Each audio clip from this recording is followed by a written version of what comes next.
We've got like again, just trying to get my head around this as well. You have a language barrier there as well. How did you? The agents would have had perfect English. They would have all had perfect English. In terms of the actual contract itself, we had to have a contract in Polish and equally a contract in English. However, that contract that was in Polish, we literally needed to know exactly what was in the contract. So that literally meant sitting at a desk and having a translator read through it. And word for word. And that meant just sitting there and listening to everything. Sorry, could you go back? You weren't 100% sure about what it said or what did it imply? And I was sitting there for hours. Like, so not everybody's going to do that. With English contracts. Read that to me. So yeah, we go back over that one. Go over that again. That sounds wrong. So yeah, that was kind of what we had done, Yeah. Well, it's like anything. Once you've done it once, you know the system. And once you know a system, you can go off and do it yourself again. It's just learning that, getting the bumps and bruises and scraped knees, about learning the process. And if you're not afraid to put in the time and learn it, you're going to be fine. You'll get through it. That's the problem with people. People are great to learn stuff, and then they learn it, and then they say, "Oh yeah, well, it didn't really work for me." No, you didn't work for the process. Correct. Yeah. I mean, you have a chance of learning something, which we're going to get into now. You in the next while, you learned something and then took action. And turned it around. But I mean, there's a serious amount of people that will learn something, do zero with it, and maybe the fright or the little jump of doing it, is too much for them.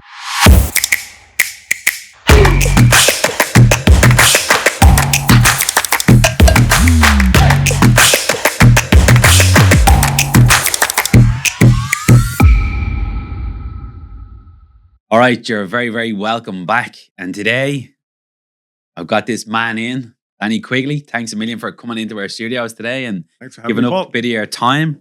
We're going to try and shoot out the breeze here and pull out a bit of knowledge out of your brain, and maybe get to know you a little bit more. And maybe a few people are knocking around the Platinum Network to get to know you a bit more. And I'm sure your phone is going to be lighting up after this one as we're going to dig back a bit about you, a bit about your life, and where you're heading with the next one. So they gave me a bit of an intro, and I'll read a few bits and pieces out. Not that I normally do, but it's a good one. Danny Quigley, a property investor, has been investing in property since 2005, has built 5 companies across 4 different industries, is an author of 2 Amazon published books. Number 1, How to Buy Property in Ireland with No Money Down. Thank you very much. And second one, How to Get Coaching Clients Fast, which is really important. And then they said here, you're a pitch and putt champion. 1990s. I love throwing in a few bombs. Danny, haven't had the club in years. Danny Quigley, welcome in. Thanks, delighted to have you back. Okay, so a little bit about yourself. So people, I know you're in our network a long time now. I know a lot of people will know you. A lot of people, you give a lot of time back to people in our network that's coming through, which is fantastic. Give us a little bit of a breeze about you, so for people that don't know you, that listening to our podcast. I guess in terms of myself and where I started on my entrepreneurial journey, I would have started, I guess, very young. I always was kind of entrepreneurial. I guess my first intro into it was when I was age 13. I started working, cutting lawns in my neighbourhood. I didn't know it was really a real business, so to speak, but that's how I started. My first little gardening business, it was 13. But my first kind of real business would have started in about 1998 when I set up a contract cleaning company, which I ended up having for 10 years. So that company ran for 10 years. It taught me a lot. It taught me that, all aspects of business, dealing with, customers, clients, how to get, clients, and going out into the industry itself and literally physically doing the work. I'm a big believer in you have to get your hands dirty, pardon the pun. But that was a case whereby I got to know that business and that industry, so that when I was teaching and training other people, or somebody told me that it wasn't being able to be done a certain way, I already knew it was able to do it like that. So we had that business for 10 years. Halfway through it mad the way when I speak to an entrepreneur, normally the first words or the first few words out of their mouth is cutting the grass, doing the gardens. Getting started. Getting the taste. Isn't it crazy? And for sure. I always say the one story as well. I remember it's exactly how I started. Yeah. and found the roots as well. But I always remember one woman on Air Road saying, "This is green. Your son shouldn't be doing that type of stuff now. And a couple of years later, we're renting houses out to her. Maybe she should allow her sons do it. Yeah. But it's mad the way you started with the same breed as cutting gardens, are doing drains, are doing little small jobs. And I was doing those small jobs, like kind of just circling back to it. Like when I was doing those little kind of gardening jobs, I remember the very first job I did. And I got paid and I came home and I went to give the money to my mother. I was like 12 or something. Because I just used to see my dad, handing the way, whatever. And I was giving the money to my mother. And I always remember what she said to me and had a massive impact on me. She said to me, "You earned it, you keep it." And that stuck with me. And from then I was just kind of like, okay, I like that. I like the sound of that. And that kind of just spurred me on. I was never any good in school. Massively dyslexic. Didn't know what dyslexia was at the time until I kind of got into secondary school. And I eventually got out of secondary school. But I was never any good at school. But just had a mad hunger for learning. Not, as I said, I'm dyslexic, so I can't really read, but I audiobooks. I just listen to them constantly. Wrote 2 books here on Amazon. What's that about? Oh yeah. Well, dare I say, writing now is a lot easier because you can, with the dictaphone thing, what I mean, you can use that. That makes life an awful lot easier to dictaphone stuff out. And that's getting people to edit it for you. Yeah. So yeah. Reading, writing, all that stuff wasn't for me, but the entrepreneurial thing was. And when I got into contract cleaning business, I just kind of grew it for the first 2-3 years. And by the 3rd year, we were doing really well. I felt like I had hit a plateau. The business had grown because I had stepped out of it. I only worked in the business itself for the first year. And I stepped out of it and realized that I just needed to change myself, replace myself with another cleaner. And I went off and grew the business. So after the first year of being physically in the business, doing the cleaning, I said, right, that's it. At Christmas, not going back in January cleaning. I replaced myself and just went out and knocking doors. Yeah. And trying to bring in the business. So I did. And by year 3, we were doing pretty good. And then roll on 2005. I was probably getting a little bit scratchy for another challenge. And myself and a buddy of mine, we went out to Poland, Krakow in Poland. I think I had some Polish staff at that. And he had as well. So we just went out to look around. I was not in property. He was, and he had a couple of years. So we just went out to have a look around for, I think it was like a week. And after a week, the phone home was like, "We're not coming home yet. There's too much going on here." So we stayed on another week. But there was huge opportunity in property out there. So it was 2005, I think it was. So we just started buying like floors in buildings. So we had linked up with a guy who was selling actual whole floors. We were buying the floors and they were just in shell state. Yeah. And we were flipping them as they were, back to people in Ireland who wanted to invest in Poland. But we were just flipping them as they were. So we did. But I remember after flipping a couple of, I was after making more money than I had in the year in the contract clean business. On here, there's something to look at. But I'd never invested in Ireland. I didn't know how to. So this was your first step. Yeah, my first step. Yeah, and I got a real taste for it. Right. A real taste for it, and I liked it. And it was like, it wasn't like I was doing any work. Well, like, not to knock the contract cleaning business, because that's like, I know a couple of women in it, and I know a couple of men in it, and that is a profitable business. It's a good little cash cow. Yeah. And it's now versus back then, it's very competitive now in that space. In my opinion, it's very competitive. Yeah. But yeah, there's always opportunities out there if you're prepared to work. I think that's where.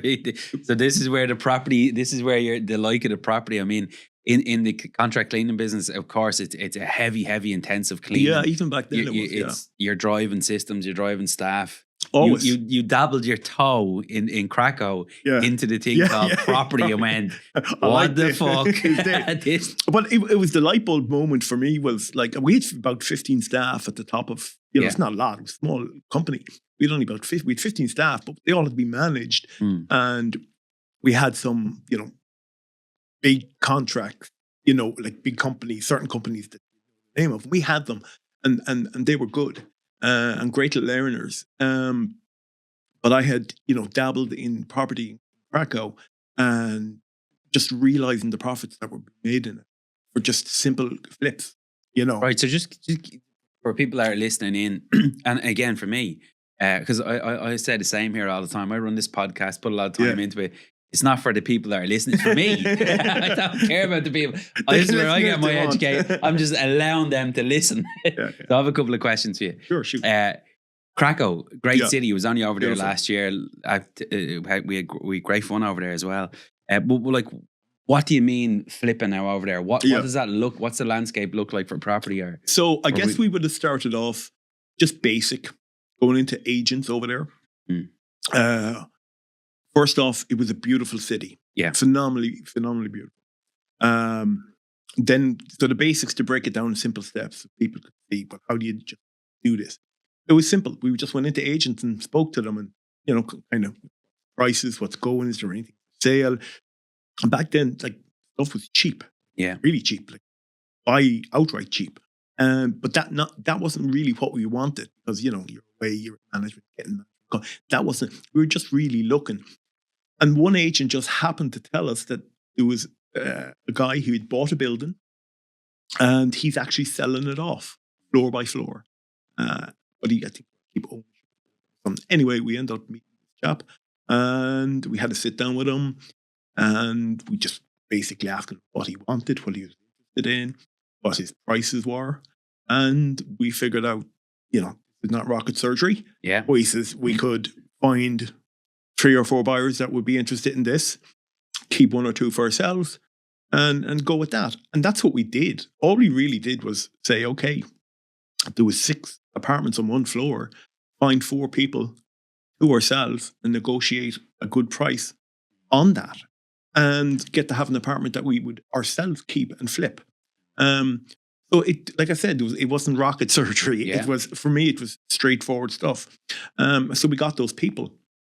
And the minute that they had showed interest and were prepared to buy them, all we did was introduce those people to the contacts that we had made, the notaries over there, the people that were the translators for the contract for us.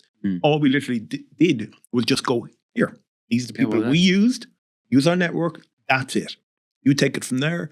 And we were just paid for our cut.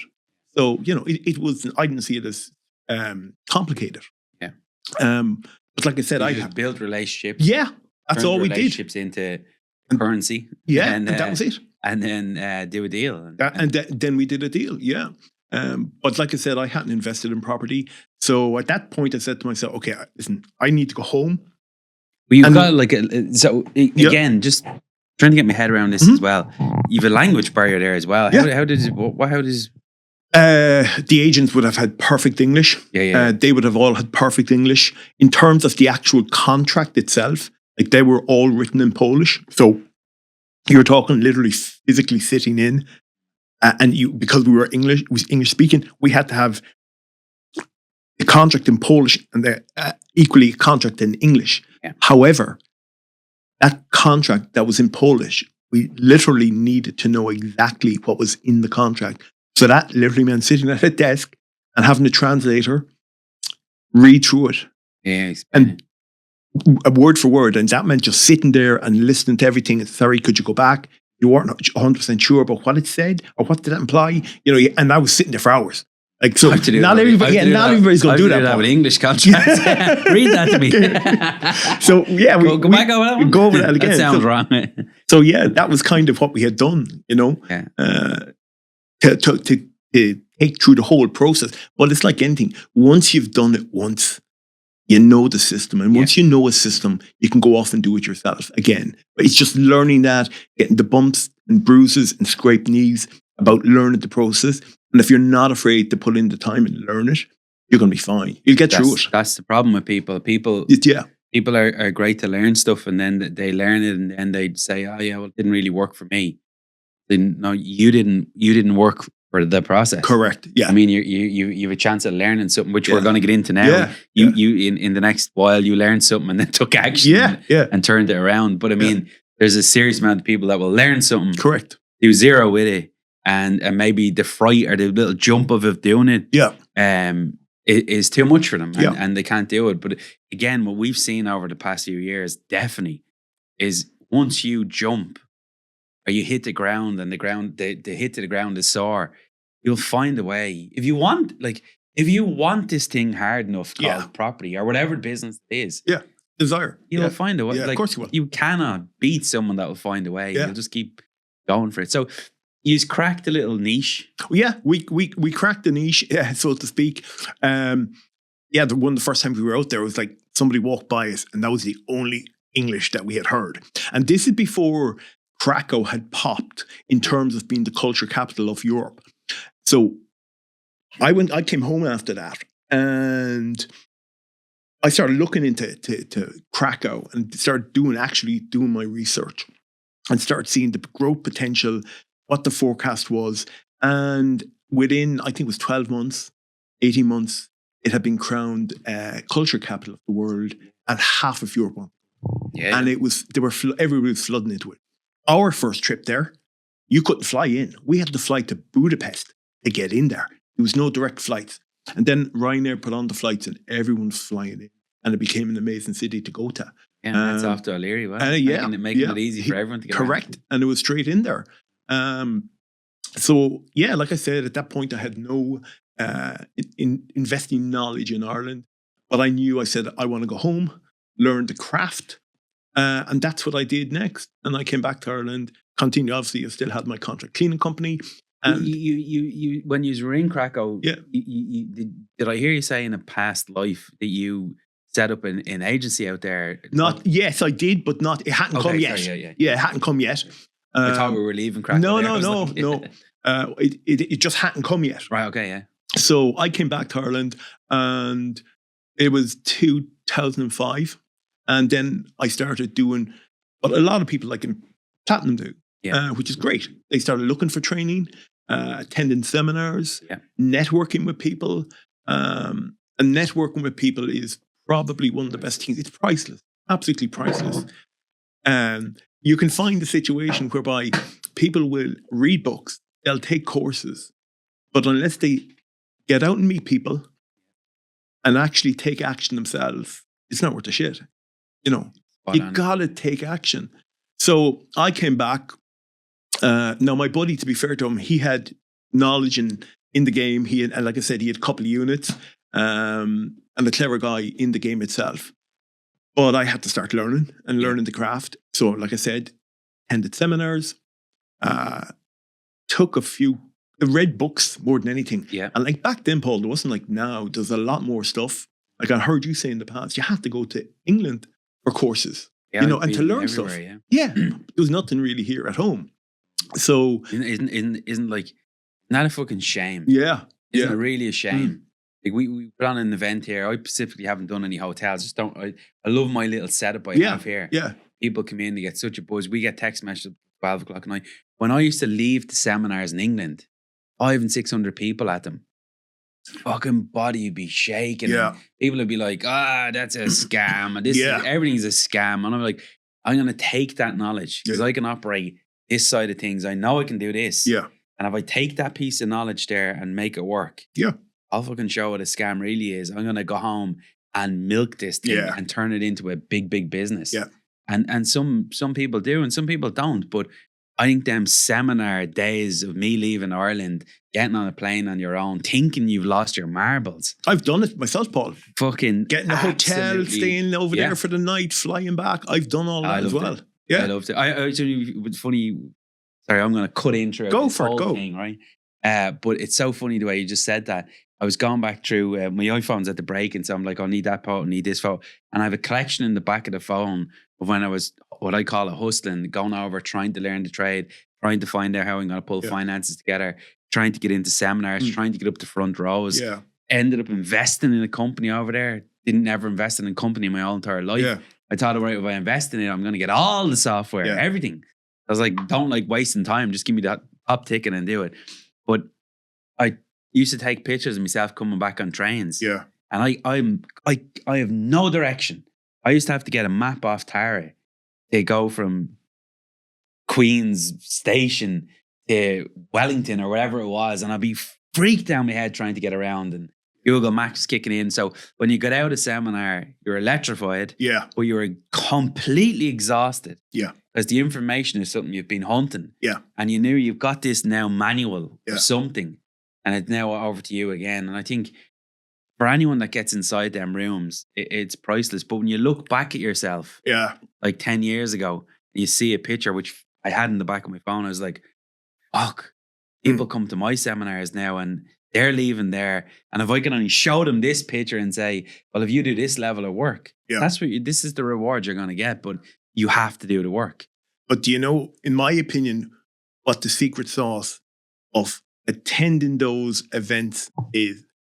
Once you attend those events, for me, the secret sauce is to immediately take action off the back of what you learned. Yeah. But most importantly, get a mentor. Yeah. Well, it's important too. That was the next thing I did. Yeah.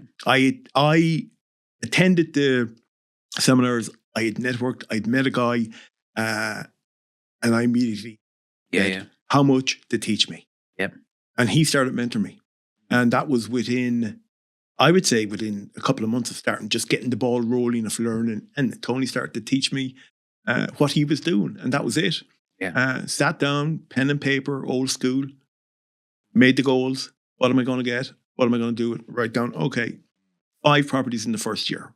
Now, little did I think that was like a bit of a crazy goal.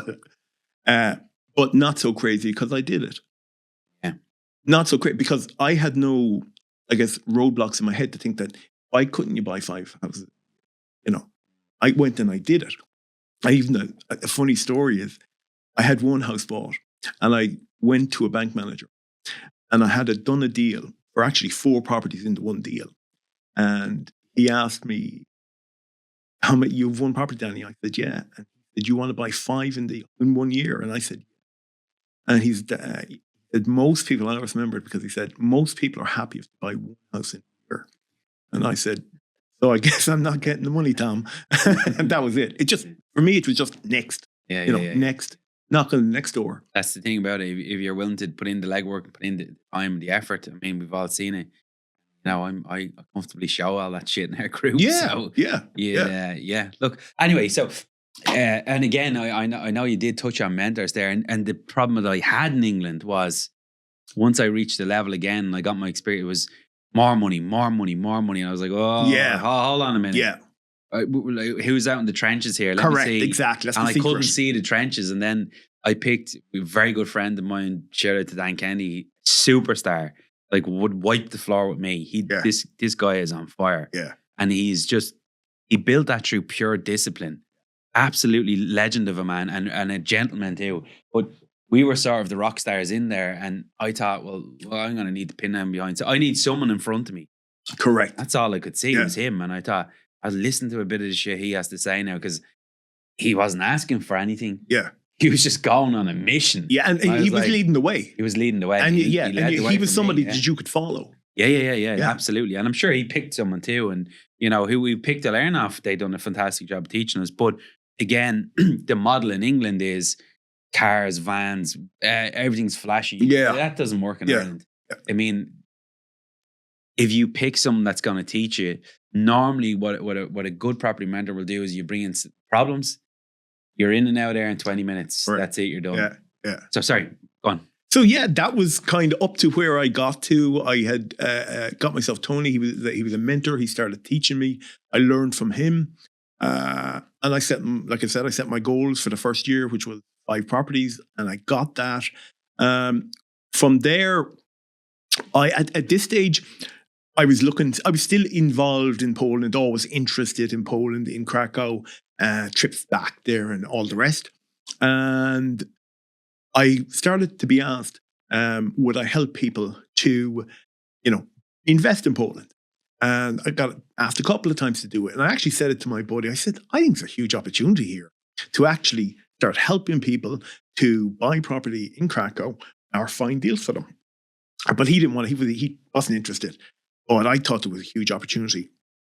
So I went to Poland, and on a trip over there, I was thinking more about it. And I came back and I said, there needs to be, like, everybody's out here is Polish. There's no kind of bridge. And I thought, if there could be somebody that could be a bridge, I thought to myself, okay, this would be great. I came back to Ireland, I got on the internet, and I said, if I could get or start an agency out there, franchise. So I looked up Remax. I said, I wonder, is the master franchise for the whole country available? It was. So the master franchise for Remax had not got into Poland yet. It was here and, huge in the States, as you know, but it hadn't gone into Poland. I went, wow, this is actually available for the whole country.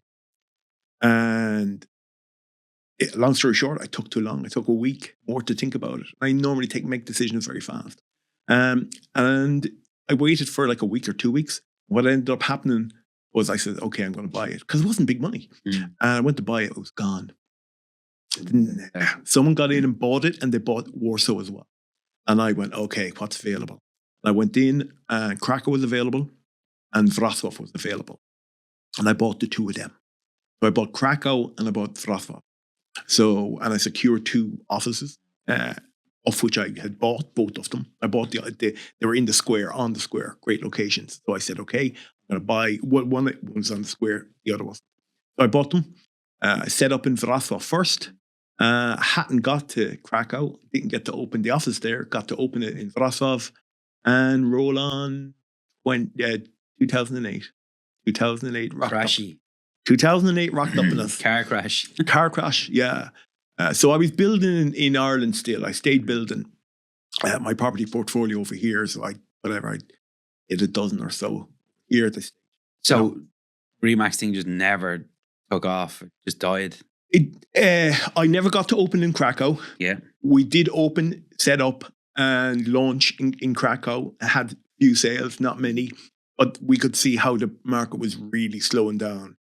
So at this stage, I'm managing a property portfolio of a dozen or so over in Ireland. I had my contract cleaning company and I had that business over there as well. So I had a fair few plates in the air at the one time. So I was spinning all those, and then 2008 just kicked. And it all came crashing down. Came crashing down in 2008. Right. For a lot of people.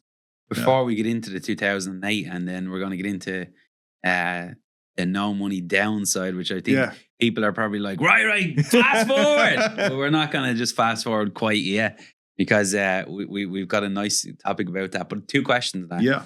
And 2 questions that I think are very, very important before we go into the crash, because a lot of people were in the crash. A lot of people learn from it. The question I get upstairs all the time, what if the crash comes? Yeah.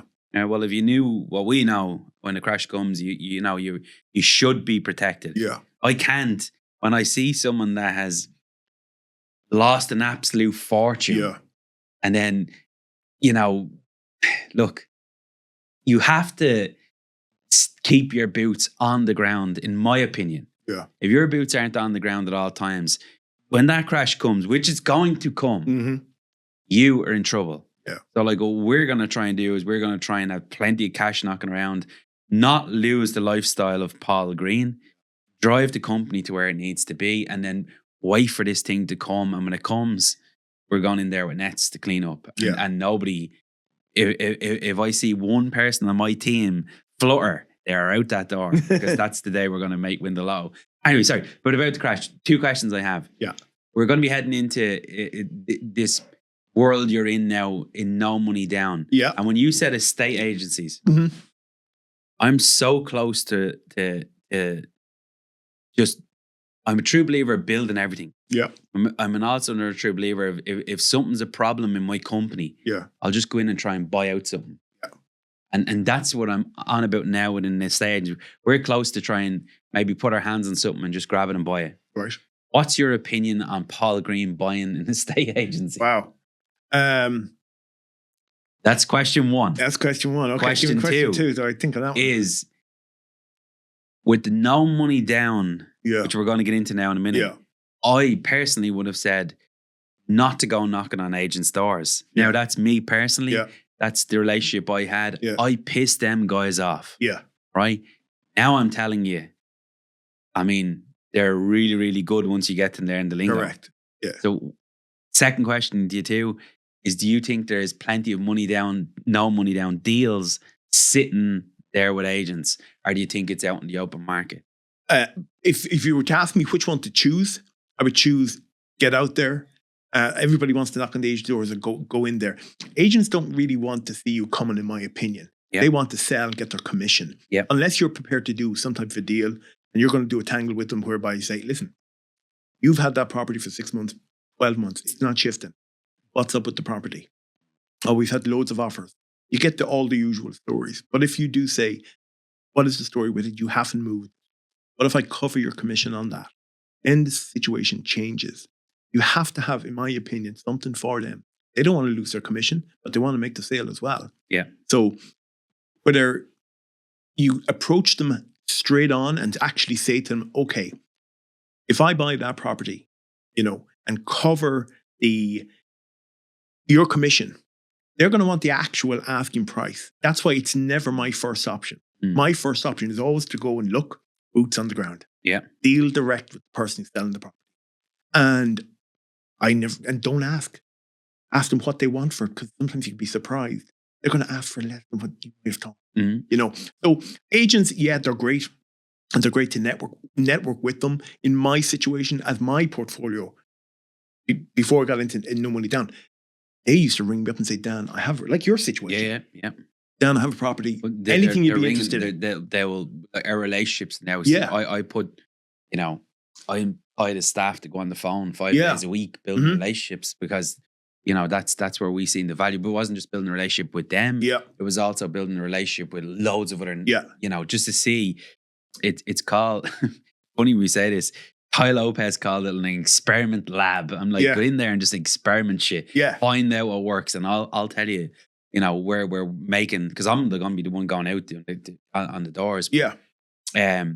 So with an estate agency, do you ever see yourself going back there? Or would you ever so the two things, well, number one first, on the estate agent, I didn't have a license. Yeah. Okay. So that immediately put me at a disadvantage.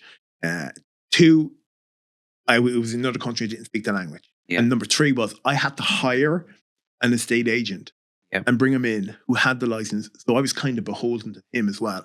So from that aspect of things, it was a big one for in another country. If you're saying about in this country and for Paul Green, I'm like, if you don't have to actually be hands-on managing it yourself, and you've got somebody who's more looking to bring you in as an investor into it, I would strongly look at it. It's, in my opinion, it's a business at the moment that it's rocking. Well, for anyone that's listening in, before we shoot the breeze on again onto the next chapter, if you have your eye on and you're hungry and you desire, and you may have a practice out there and you're thinking of offloading it, come and see the bull. Yeah. Come and see, because we are actively going to make a move for our portfolio companies very soon with an estate agency. Or if you're a young blood that knows they can operate the way I do, we need to talk. And you're going to buy Shoot me a DM.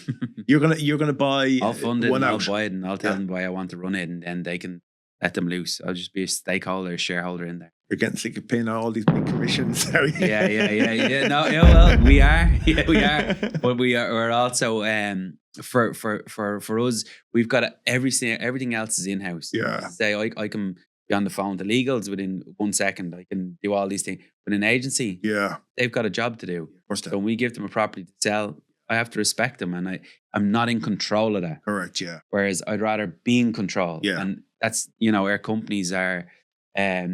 I don't like to mess. I have to make so many different decisions each day. I know that if we're selling off 15 or 20 units a year, that my 20 units are I know exactly what's happening. Yeah. Because we've got moved quickly with things. And then I think there's growth out there for a good agent. I really do. Yeah. I think for there's some agents that are really, really good. And then we wouldn't be in business if there's some that are bad, and unfortunately, some of them don't communicate properly with the seller. And the old agent, sometimes the carpet's going to be pulled and you're going to drop into it because you're not working as hard as you have to nowadays. Yeah. So, anyway, that's with the agency side of things. So I needed to pick your brain on it to see, was it a profitable business as well? Let's move on. Yeah. Moving on from there, where was I? I guess we had hit 2008. Everything was shit. We're going for the crash. Yeah, we were in the crash. So we're going to ICU there. Yeah, it was ICU, bypassed ICU nearly a couple of times.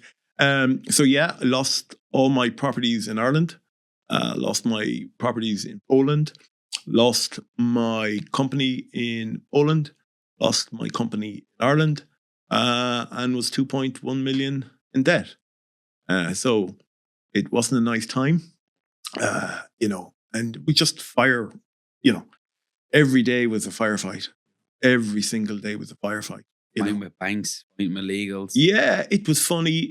I had a call. It was a funny call because my mentor, at the time, he rang me up. He wasn't mentoring me anymore. He had rang me at this stage like a year or two back going, Danny, how did you bypass me? I was mentoring you.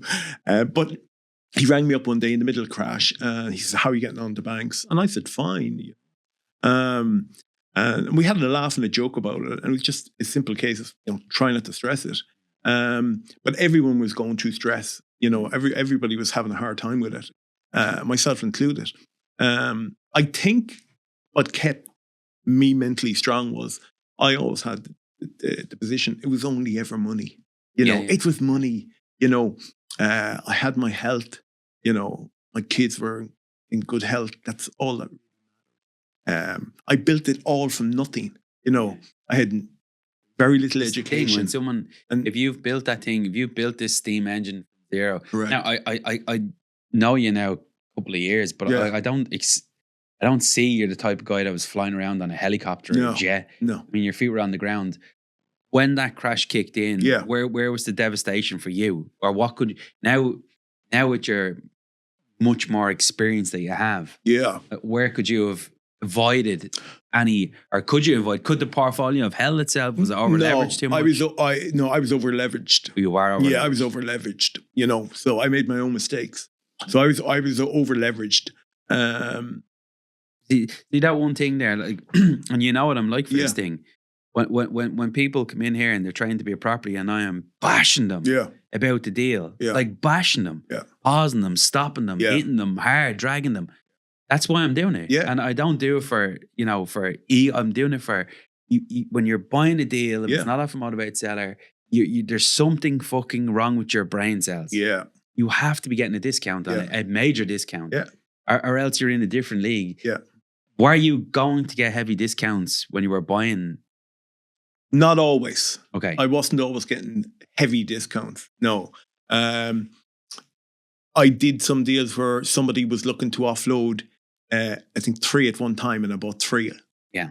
He was getting out of it. He was a landlord. He was an older gentleman. He just wanted to get out of it. That type of situation you would, because I was doing a tangle with him, but no, not always by getting a good deal.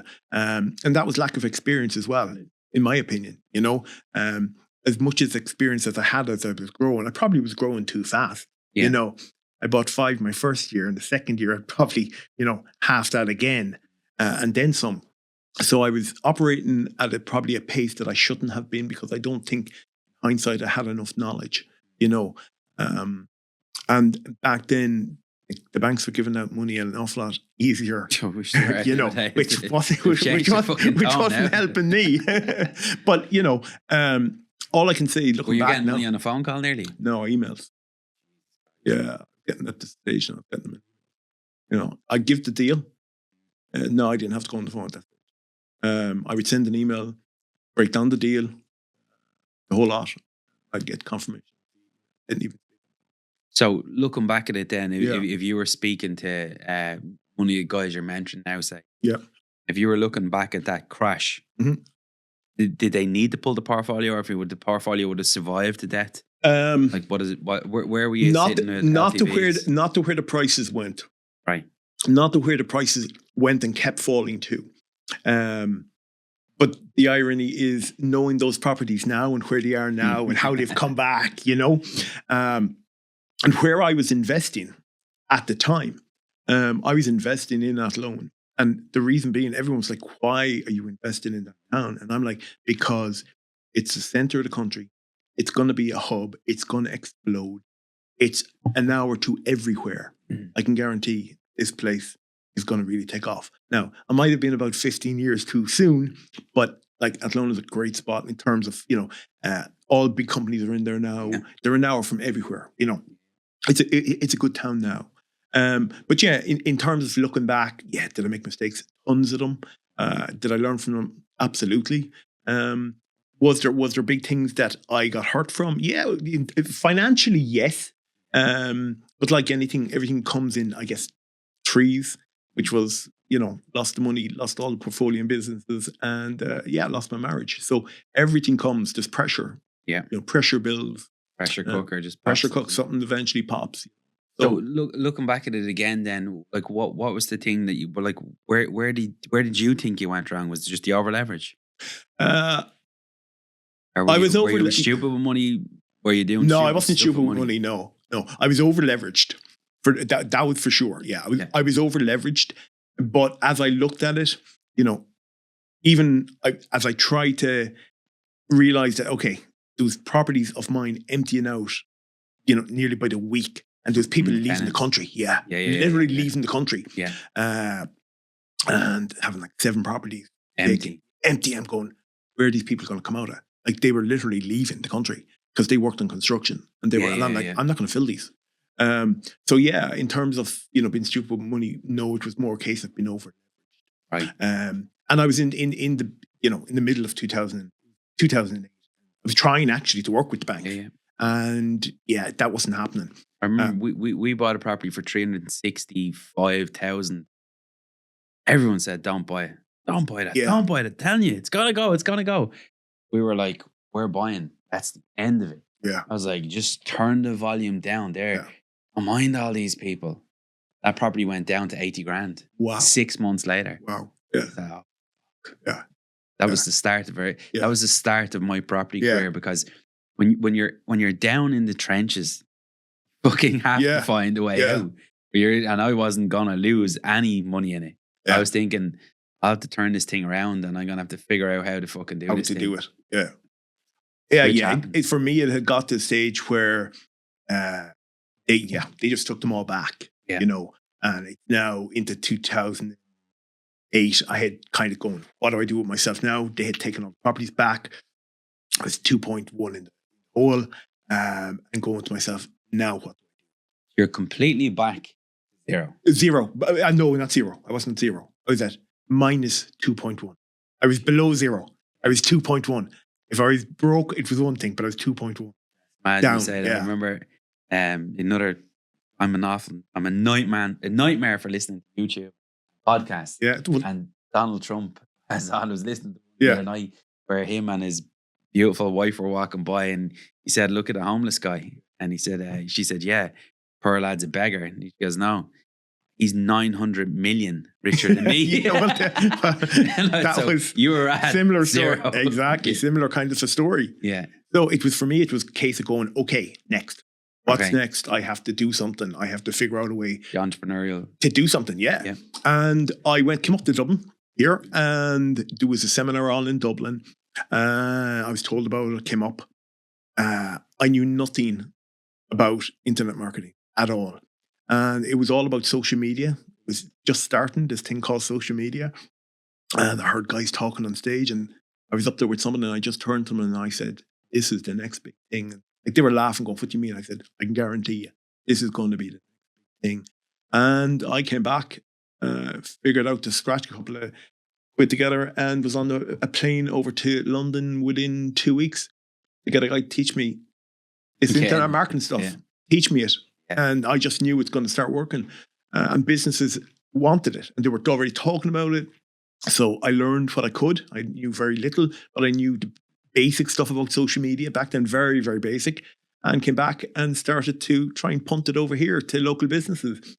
But I heard the same line all over and over, which was, we want it, we need it, but we can't afford it. We can barely afford to pay the staff. And I got that all the time. So I stayed at it for a while, but I was getting nowhere. Then I took a very difficult decision to go to London, where I worked for 2 years. And London was ahead of us in the game. Yeah. London was ahead of us.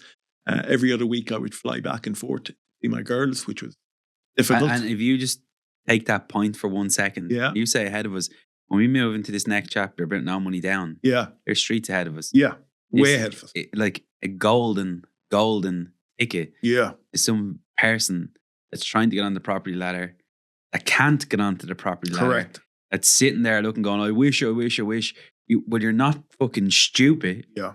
You can learn this shit. Yeah, very learnable. And there are streets ahead of us. Very learnable. London. 40 minutes on a flight. Very, very learnable. Sorry. Yeah, the end of that story was I stayed there for 2 years, worked in the social media aspect of things, came back. At that stage, it was advancing into digital marketing.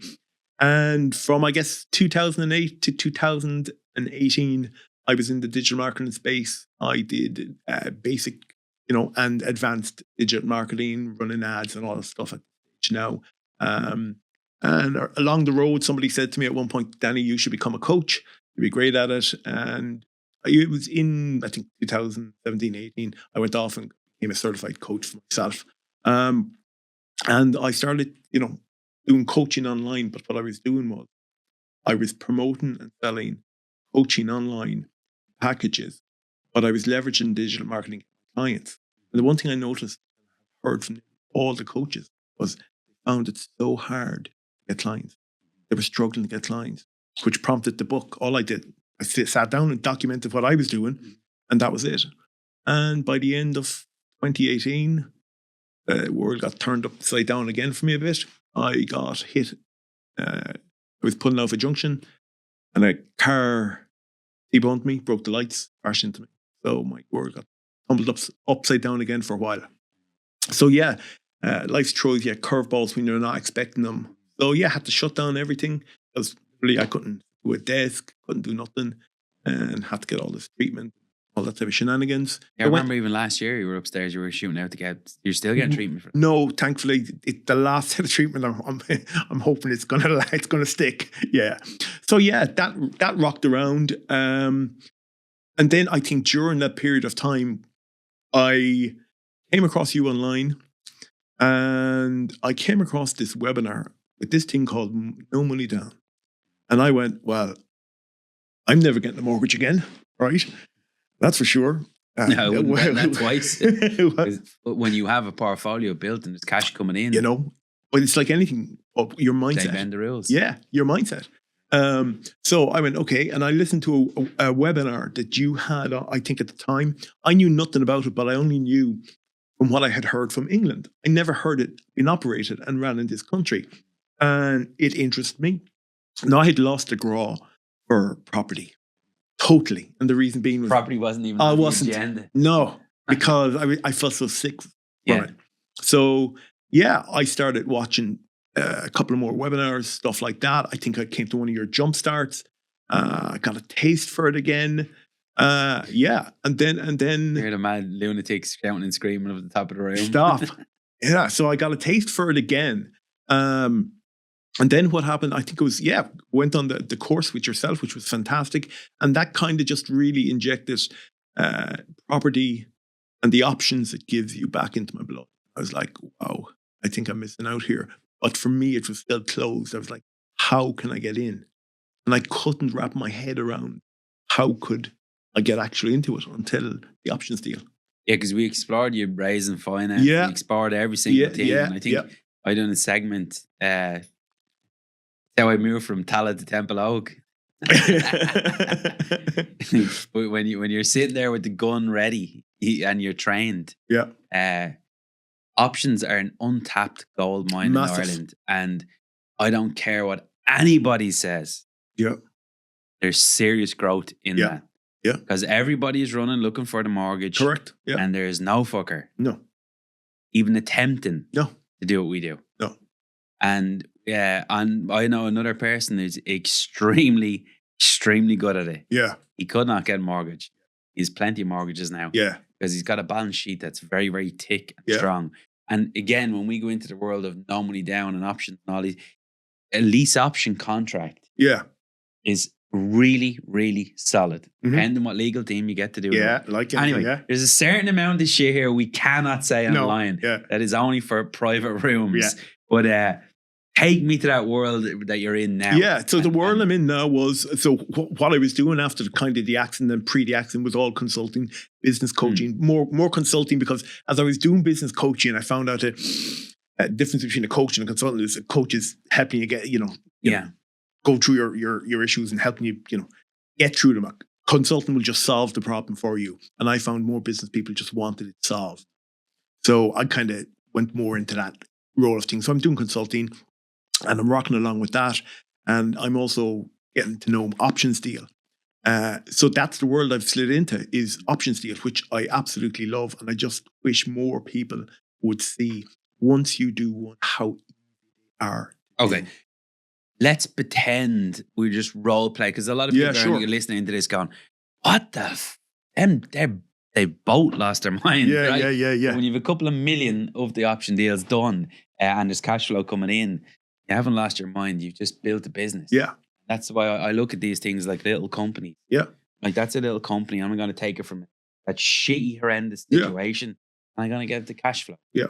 There's no one going to tell me any different. Correct. And I think when I remember your face that night when I saw you were scratching, you were back on the head, you were writing notes, because I can see everyone on the screen when we're doing it. And I was like, I think he's up to something over there. But you just probably went, this is where I need to be. Yeah. It's, like, for me, it just kicked in going, okay, solely focus on this. Okay. It's like anything. I'm a big believer in just go into a niche and own the niche. Get to know the topic, whatever it is. Learn it. It's like when I went to Krakow, we learned the simple formula and steps. An options deal is exactly the same. Once you know and can do one deal, you can do an endless amount of them, because it's the same process broken down in simple steps. Number 1, find the property. Number 2, do the negotiation.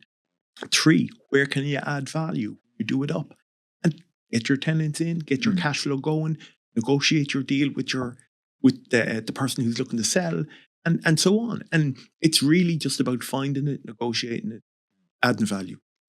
Right. Okay. Why would someone go into an option? From what perspective? Somebody selling? Okay, so because there's going to be loads of people listening into this going, why would I go into an option? Why in the night? I just go down to my estate agent and I'll get hundreds of thousands. Okay. How would I do it? So, for example, here's a great example. So, one option deal, 3 siblings own a property. Had it for 2 years. Very, very badly trashed. By tenants. Okay. Agent was managing it for 2 years. Had never stepped inside the door. Yeah. There's a tenant involved, and there's been mismanaged by 2 people. 2 people. Yeah. None of the siblings live there, obviously. It's their own home house, which makes it worse because they, there's emotional attachment to it. Yeah. Basically, in that deal, just presented kind of how they could have money coming in every month. Yeah. And no matter what happened, they didn't have to worry about anything. What I mean by that is... How much damage was caused, roughly, from that deal? Did I show you those pictures? Yeah, you did. To put this in perspective for someone that's saying, oh, hang on a minute. How much damage was caused? So, not shy of 50 grand. Okay. Yeah. So now you've got a 50 grand problem. Yeah, correct. Technically, you're going to solve. Yeah, I'm going to solve it. The agent isn't going to solve it. He hasn't got 50 grand. Yeah. So they have to obviously get the property refixed. But if you're presenting is like, I'll take the property exactly like it is, and you're presenting this deal to them and the place is trashed and saying you have to pay for nothing. In fact, you're going to get rent every month. If the boiler explodes, it's not your problem. We do the deal. You're covering all of the expenses. You're going, what about the insurance? I'm covering everything. When I say everything, I'm covering everything. The line I like to use is, you have one job a month, and at this stage they're like, because this is on probably third or fourth conversation, but they're trying to wrap their head around it, and I just simply say, you've one job, and that's to take cash every month. That's it. But what about this? But what about that? And a lot of times those, but what if, if the property goes vacant, not your problem. You still get your money. What, something breaks? It's fixed by me. We got a letter in today as well from our local council and said, such property you own, blah, blah, blah.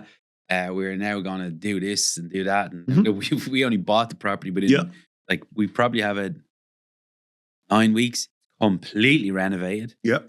Turnkey, we're like, what the hell is this? What if someone's sitting on a property out there and they're getting hammered by the council, threatened? They haven't got the money to do up the property. That has passed away. The property's going to be either taken off the council or they're going to be end up in court because the letters come out. And then lo and behold, they come over, a slight bit of marketing that you've put out. Yeah, correct. You're sitting with them and you're giving them this now lease. Like this thing has just always, since dad has died, taken money from their pocket. Now it's putting massive stress on mom and whatever sibling owns it. And you knock on the door and you're marketing, I presume, because again, you come from the world of marketing and you specialize in that, and you also come from the world of sales. Correct. These two things added into the option contract. You're putting you're putting a package together for someone and getting them out of a block of misery. Yeah, of course. Yeah, and a lot of times, and I'll tell everybody in a minute where they can very quickly, this weekend, go and actually get a property deal. Pardon? I might have to cut this. I'm going to give the secret sauce away in a minute. Okay. So everyone can literally do it this weekend if they want to go and find an option deal where they are. Yeah. Because they're out there. But first, I'll tell you a little bit more about the actual why people do it. A great example is what you said. Why is it a case that people would do it? That is a great example. Those people own the property, but they didn't want to actually sell it because they didn't want to be hit with, taxes. And they also owned the property and they grew up in it. So there was an emotional attachment, as I previously said. But they also liked a bit of rent coming in every month. That was the other thing. It was divided between three of them. Of course it was. Yeah. And they loved that. Okay, so that's one example. Here's another example of why somebody would want to do it. I know somebody who has a property. He wants to sell it. He can't. The bank won't let him sell it. He has to wait until he sells his whole portfolio. And he has to wait 7 years to sell it. He's located in a different town. So he has to manage it from there. The property, again, will need a minimum 50 grand dropped in it. He doesn't want to put that money into it. Okay? So there's another example for an options deal. Is this something real? Real, absolutely. So is that property today empty? Empty. How long is It's that? on my table at the minute. How long has it been empty? 2 years. Okay. Over 2 years. Yeah. But massive housing crisis. Yeah. We've got a load of mad people going around trying to queue up with agents and do property deals for stupidity numbers. Yeah. And then we've got this underworld of fucking empty and that's a good way of putting it. Yeah. That are in there and requires you not being lazy and getting out there and trying to find a deal. Yeah. Yeah. And that one is on the market. It's empty for 2 years. He had a deal. It fell through on him. I was originally doing the deal. It's now back on my table again. So that's the stage of it for me with him. But he can't do a deal for 7 years in terms of an options deal, which would be perfect for me. A lot of times people say, well, and I often, why would you want to do this deal? As in, why would I want to do it like this? Because I'm going to own the house 5 or 7 years' time. What's in it for you is usually the question. Yeah. That's literally the phrase. Well, what's in it for you, Danny? Well, it's going to be my house in 5 or 7 years. Why would I not want to take care of it really well? So then they can start to wrap their head around it. Yeah, because the other thing people can't wrap their head around is, again, they'll ask all, why? And I always say, look, asking all the whys and all fuck ups. Assumption is the mother of all fuck ups. Yeah. So you have to park that aside a second. Correct. The real why you should be asking yourself is why in the housing crisis that we're having in Ireland is that property empty today? Why? Because that person hasn't got enough information to make a collective decision. Correct. And that's your job as the entrepreneur. Exactly. To get in there. It was totally taken off the table. So I put it to bed. That was fine. And like I said, it came back to me. Another example of another options deal. Why would people do an options deal? Okay, somebody owns a property. This is another one that's on my table. She can't sell it. She wanted to sell it, but because some of the family don't want her to sell it and have said either if you sell it to one sibling, the other sibling will be unhappy and won't speak to them. If you sell it to a brother or sister who's interested, if you put it on the open market and don't offer it there first, a lower price, they in turn are going to fall out. So they have internal squabbles in the family. So she's caught. So now the property's sitting idle and she's asking for people to actually stay in it just so that there's a light left on and heat. Well, you seen a WhatsApp group the other day, a property that I was in that we trying to do a deal on, which is a big number. Yeah. It's a big number. He bought that for a quick little flip and would have, I'm telling you, guaranteed would have made 100 grand out of it. Wow. What happened to the property? No one in it for 4 weeks. That bit of bad weather came. That is a different property. Yeah. That his investment is gone. Yeah. And hence why I'm walking through it to make him a fast cash offer. Yeah. But again, I think she's very correct getting someone into that property, because if a leak comes or a problem comes, which it will, there's someone there to fix it or turn the light off or make sure it doesn't burn down. So again, the option side would make really good sense. Really great sense. Yeah. You know, and like I said a minute ago, I'm going to tell everybody where to get one. And this is a great source of option deal. It's tired and jaded land. Okay. But you got to do a bit of work for it. You know? No, I mean, that you know, you have to work. He wants to work. You're not going to wake up in the morning, they're knocking on your door and there's the option deal. No, really. You do have to do a bit of work. You know, it took you 2 years nearly. That other one. Yeah. It's back. How long from the first time I introduced you to options? Yeah. How long do you reckon it's taken you to do one? 3 months. The first one. Sorry. Which one? From the first time you like learned the concept of an option. By the time you physically actually, and all the ones that fell my off biggest the cliff. challenge, Paul, was trying to wrap my head around the process. Right. I couldn't wrap my head around the process. But the minute I did, I was like, I get it. A light went off. That point. Yeah. I was like, okay. And it wasn't a case where, you know, and I probably had you plagued at that stage. Absolutely plagued. And like, you know, people out there now who are going, I don't have a big deposit, so I can't buy a property, get an investment property. But equally at the same time, there's people out there today who is like, I want to buy a home. I don't have no interest in investing in property. But you can actually buy a home doing an options deal. There's so many different ways to leverage an option deal.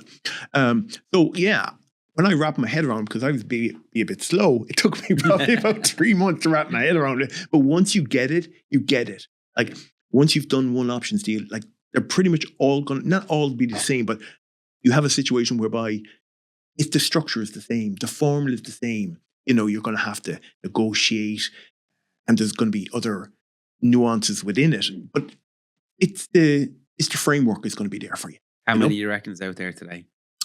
Endless amount, because in my opinion, there's endless amount of jaded and tired land. And to finish telling everybody where they are is finding a landlord who's tired and jaded and just approaching them and looking to take the property off them. A lot of landlords won't give up the property, but they want to get rid of it at the same time. And the sweet spot for them is offering them to have still some rent coming in without the hassle of taking care of the property. You hit the nail on the head. Yeah, that's what they want. You know, who's very, very close to me. Yeah. Old dog. Yeah. We do a lot of stuff together. He reckons. Yeah. He said for you now, go off and double your portfolio, triple it, quadruple it. You need to look at me. Yeah. People like me that has a portfolio of property, that has come through the hell with them. Yeah. Held on to them. Yeah. Fought for them.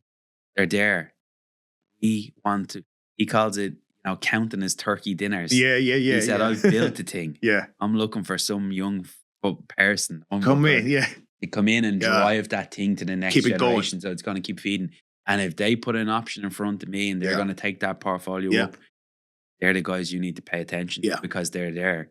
And nobody presents a deal like that to them to say, I'm going to help with this 10 units you have. Yeah.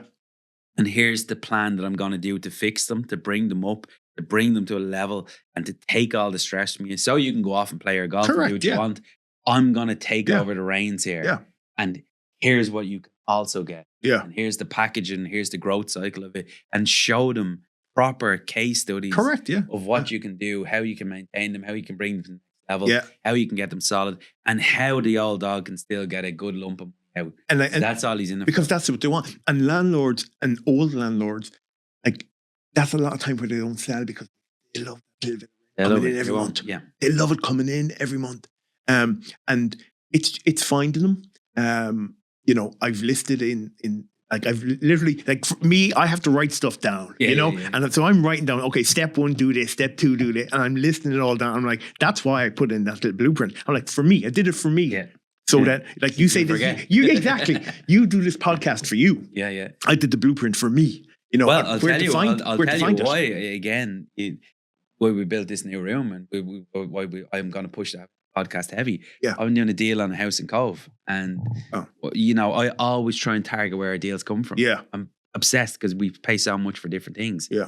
And this dude said to me, exactly, we're standing in the room, we're looking around, and I'm like, okay, he seems to really fucking know me. You know, you're in negotiation. Everyone's getting a bit tense, you know, and I said, how do you know me? He goes, I fucking watched all your podcasts. Say, I was like, there you go. All them podcasts in, we're on to the races. Yeah. He knew, because you're just natural. If I'm going to do a deal with someone, he knew me. And I was like, fucking hell, man. Yeah. These podcasts and business talks and all, that gives people an opportunity to get to know you. Correct. If they don't like you, they don't like you. They don't like you. But people do deals with people they like. Correct. That's the end of it. And I think...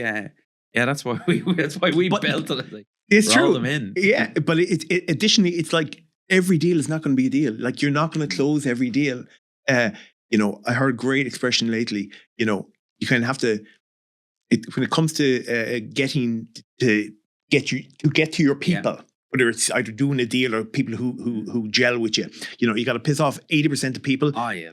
To actually have 20% of the people that actually jive with you. And that's going to be like with a deal. Some people just won't work with you. They'd be too difficult. They might not like you. Yeah. Simple as that. And once you accept that, you're going to be fine. But it's having the confidence to go out there and do it. And also just not be afraid to get out there. When you've done it. Yeah. The fear of doing it. Yeah. And now it's done. And now you're making money. Yeah. Obviously, you're back. You found a new niche again. You found a new business model. I know you've done a few other little small things as well to try, which in lines with it. Yeah. But again, the fear side of it, all the questions that come in. Correct. Yeah. Legal, because you're dealing with legals, you're dealing with everything. How your sleepless nights, probably hounding my phone. I've seen a couple of different things come in late at night. I was like, Danny's in trouble here. Danny's trying to figure this shit out. But again, you've done it. Yeah. Right. How do you feel now? Oh, listen. It kind of going back to what I said, once you kind of do one, you know, you've done it. You've learned the formula. But it's like anything. It's like figuring out what the formula is and the correct steps to do it. Yeah. It'll give you the confidence after one. Then you know, and your eyes actually open up to more option deal. But it's actually, you know, they have this phrase in America, you know, driving for dollars. Over here, it's just pounding the pavement. It's the same thing. Some of the best things, and we still do it. We drive around looking at properties. You know, we would look it up, go to land registry. Who owns that property? You know, that one's run down. Who owns, and actually go to Land Direct and check out who the actual owner is. Direct mail to them. You know, there's a load of ways you can target people, you know. You know my lumpy mail strategy. I know it all. Look, I think it's been an absolutely great session. I could talk about options all night long. Yeah, you know, I'm really passionate about them. I spent a fortune on trying to learn them. So, and then it served us very, very well at the moment. Yeah. We're just taking out one of our option deals. Yeah.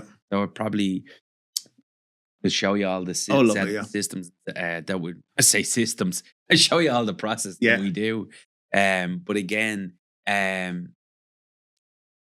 think you're going to do big things in this space. Yeah. It's the area that I'm going to really focus on because for me, once people realize that doing deals with no money down is so much easier than they actually think. You don't have to have a big wedge of money. You don't have to get a mortgage to get started in this at all. Most people with the correct knowledge can go ahead and do it. But the reason I say most people, only the ones who are prepared to put in the work. Yeah. Once they're prepared to put in the work. Danny Quigley, you've been a great guest. I know you have a bit of crack as well here, and that's what I like to do, because I think that's the way people learn. Yeah, for sure. And you know me, when I get serious as well, I get very reddened and shouting and screaming, but I think the knowledge went in. Yeah. And I hope you give as much of this back to for sure. New generation coming up the ranks there, people that specialize in thing. Where can people find a little bit about you? Or just my website, dannyquigley.com.